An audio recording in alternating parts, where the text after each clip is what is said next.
selaku zat yang berhak disembah dan dipuji, tempat kembali segala rasa terima kasih, di mana sampai hari ini kita masih dapat menunaikan pengabdian kepadanya. Tentu saja tidak luput dari nikmat, rahmat, inayah dan hidayah. Salawat dan salam tak lupa kita kirim buat junjungan kita Nabi Muhammad sallallahu alaihi wasallam dengan ucapan Allahumma salli ala Muhammad wa ala ali Muhammad.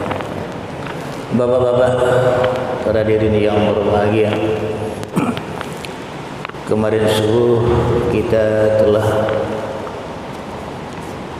memberikan semacam wejangan tentang betapa pentingnya ibadah solat, sehingga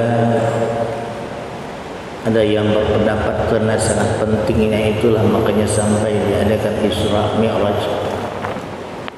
Padahal bukan demikian adanya, karena perintah solat itu bisa saja dikirim oleh Allah melalui malaikat. Tapi ada yang tak amat penting di dalam perjalanan itu, yaitu karena Allah ingin memperlihatkan kepada Nabi Muhammad sebagian besar, sebagian kecil dari malah tanda-tanda kebesarannya, seperti termaktub dalam kata-kata linuriyahu min ayatina, supaya kami perlihatkan kepadanya sebagian tanda-tanda kebesaran kami. Jadi tanda-tanda kebesaran Allah itulah yang akan melahirkan ma'rifatul ma'bud, pengenalan kita terhadap zat yang kita sembah semampu kita. Bukan berarti kita mengetahui zat Allah, tapi kepada kita diperkenalkan asma'nya, nama-namanya, sifat-sifatnya,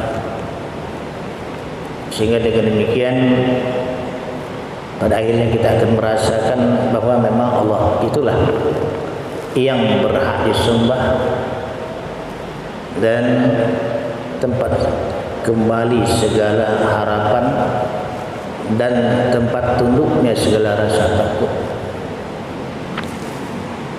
Karena kita tidak termasuk orang-orang yang seperti Nabi Muhammad dapat melihat kebesaran ayat-ayat Allah dengan peristiwa Isra Mi'raj, maka Allah Subhanahu wa taala kirimkan kitab suci Al-Qur'an untuk kita telaah dan kita kaji dalam rangka mencari bagaimana Allah itu yang kita sembah. Kalau kita lihat latar belakang turunnya surat Al-Ikhlas, di mana orang kafir Quraisy penasaran sekali tentang siapa Tuhannya Nabi Muhammad. Kalau orang Yahudi sudah jelas menyembah yang mengakui Uzair itu anak Allah. Orang Nasrani mengakui Isa itu anak Allah. Majusi menyembah api, bulan dan bintang, sementara Soibin menyembah para malaikat. Sementara kami orang Quraisy menyembah berhala. Tuhan kamu siapa? Kami penasaran siapa sebetulnya Tuhan agama itu.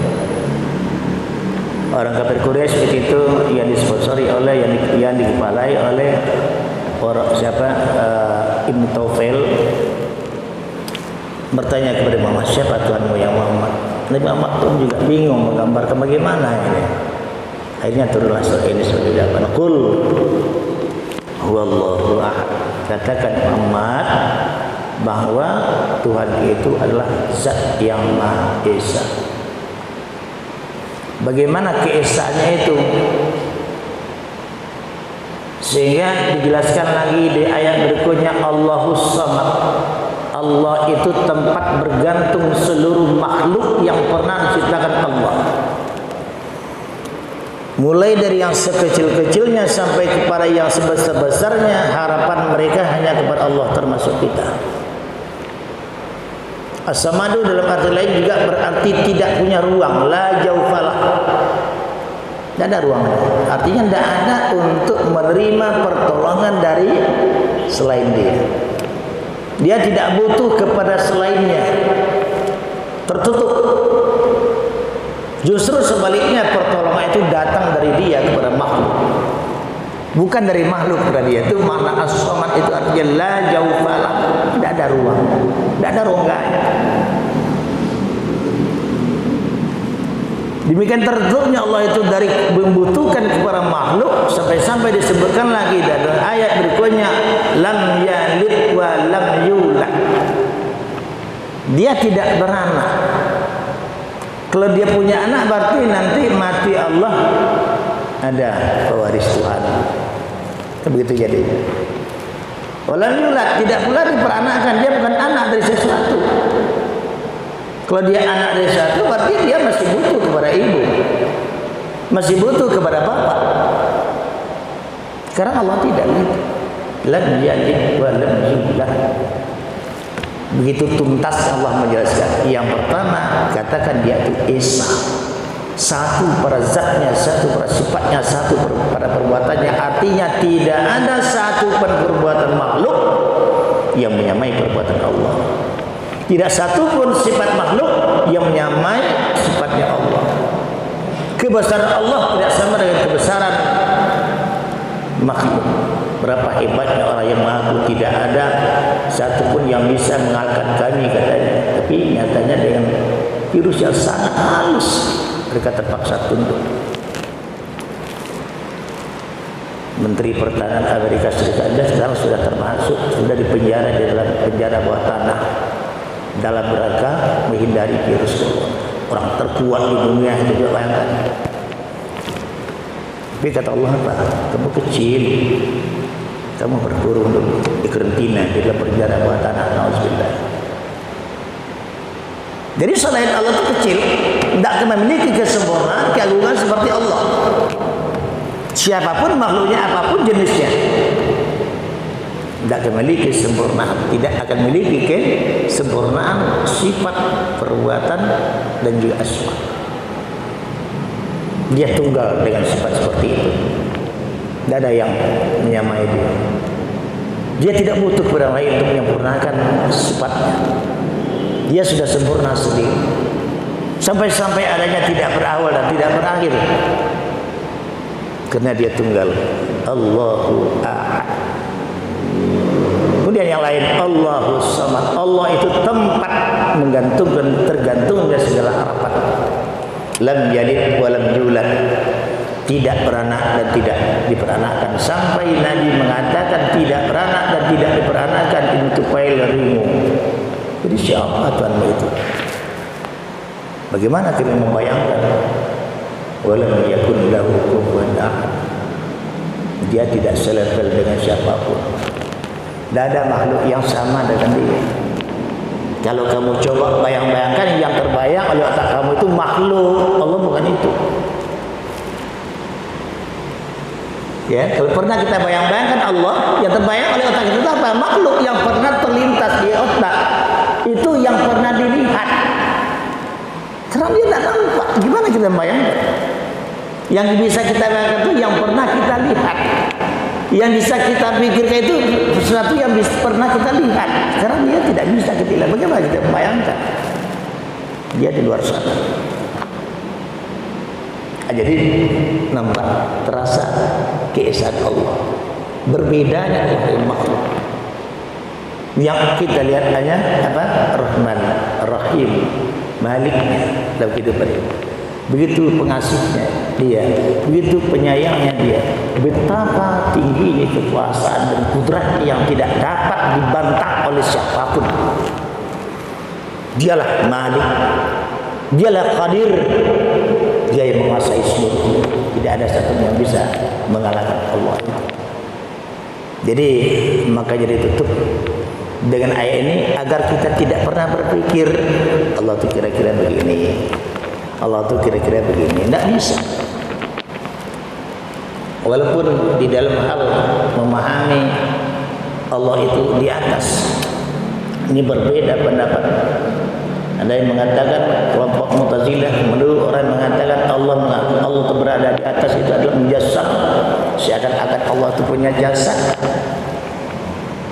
Mereka berbeda pendapat tentang mendudukkan kata-kata laisa kamitslihi syai'un.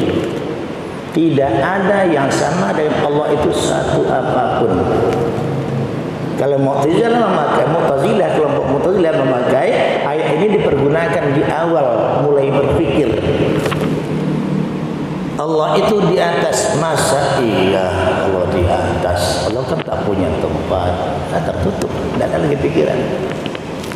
Sementara Ahlussunnah tak berpikir begitu. Allah di atas, Quran ngomong begitu. Quran apa? Perkataan Allah. Mau kita bantah? Tak bisa. Cuman bagaimana dia di atas itu tidak urusan kita. Di sini letaknya laisa kamitslihi syai'un. Bila mereka memaknai surat Ali Imran ayat 6 itu. Warasikhuna fil ilmi, orang-orang yang wa ammal ladzina fi qulubihim zayghun, adapun orang yang di dalam hatinya ada penyakit, fayattabi'una ma tasyabah, mereka menggali-gali ayat-ayat yang meragu-ragukan itu. Ibtigha'a fitnah, dalam rangka mencari fitnah, wa ibtigha'i ta'wili, wa ibtigha'a ta'wili, dan mencari-cari tafsirnya sendiri. Dijelaskan oleh Allah, la ya'lamu ta'wilahu illa Allah, tidak ada yang tahu takwilnya kecuali Allah. Orang berilmu gimana dia?